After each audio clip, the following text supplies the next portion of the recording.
Hello, my name is Eden Below.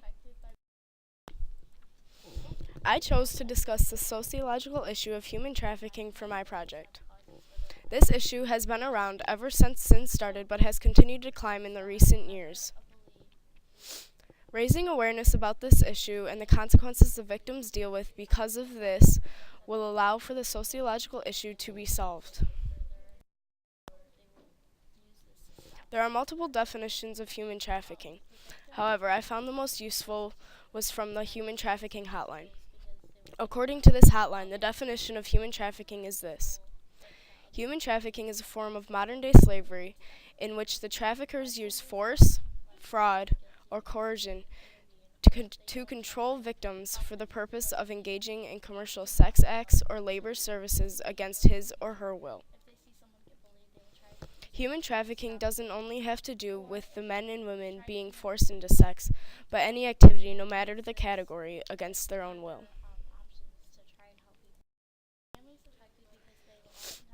Statistics.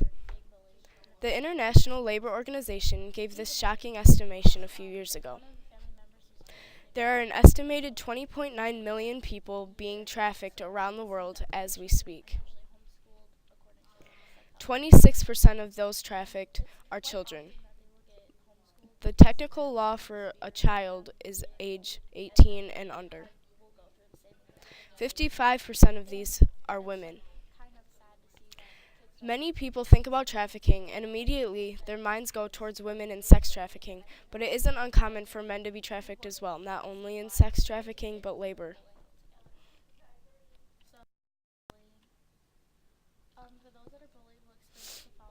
Sex and labor trafficking are the most common forms that are talked about or noticed in our world. Sex trafficking is more heard of because it tends to be more noticeable, but labor trafficking is much more common than our society realizes. Sex trafficking. There are 4.5 million people globally that are sex trafficked in today's society. The profit for those traffickers ranges anywhere from $39 million in Denver, Colorado, to $290 million in Atlanta, Georgia, and that is in America alone. Labor trafficking. 14.2 million people are labor trafficked globally in today's society. Researchers found that there are at least 136 products from 76 countries created from labor trafficked children.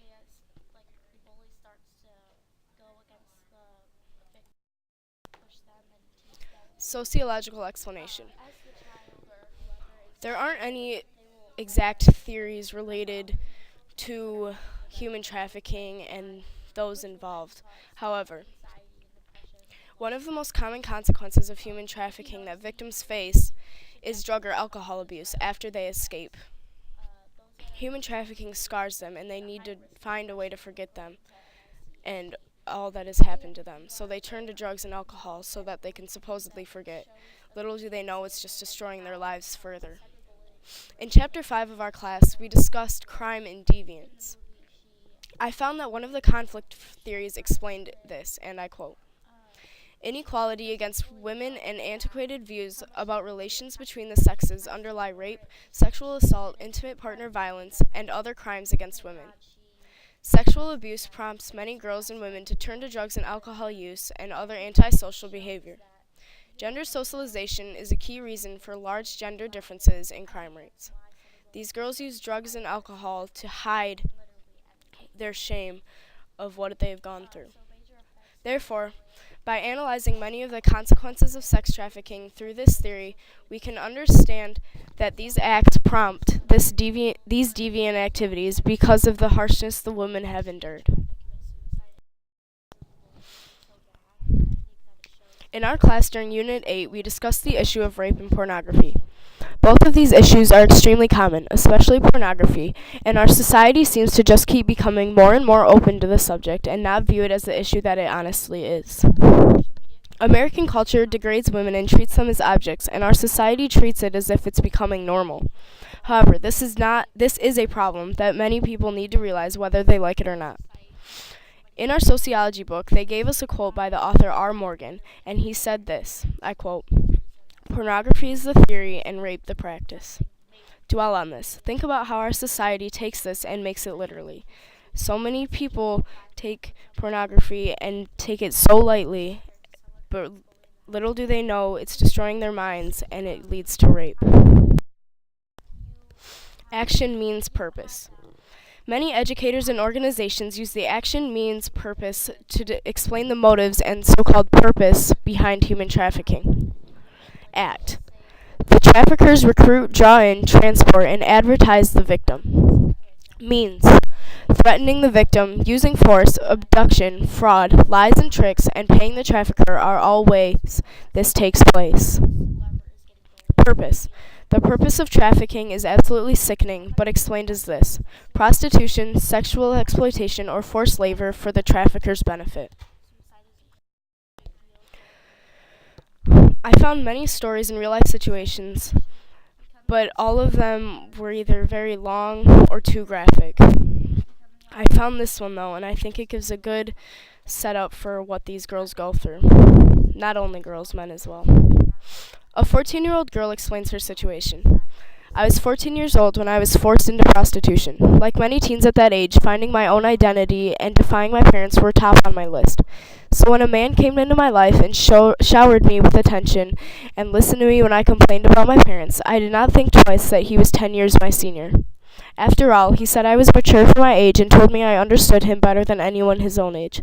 Little did I know he was laying down the seeds of manipulation. I was now seeing a side of him that I never saw before, a brutal side where he repeatedly hit me in front of the other girls to teach us all a lesson. I urge you to learn how you can stop sex trafficking in the United States and overseas. To stop the problem, we have to understand and help make stronger laws to get these traffickers. Through this girl's story, we can understand that it is common all over, no matter how much manipulation women are put through. This story is one of many, but the others are quite similar to this, sickening and saddening. Solution. I think that the solution society can most easily succeed in completing is raising awareness about how common and severe human trafficking is and is becoming. Many people are ignorant and don't think they do anything about this sociological problem because they aren't directly affected. However, it's harming a lot more people than society chooses to admit. Learning the indicators of human trafficking is one of the solutions that I think most people can do. For example, look for men, women, and children living in poor health conditions, both mental and physical. Look about the lack of control they have. Look for reduced pay, poor living conditions, and specifically children under age 18. Supporting organizations working towards reducing trafficking and rescuing those already trapped in the business will also help solve this issue faster.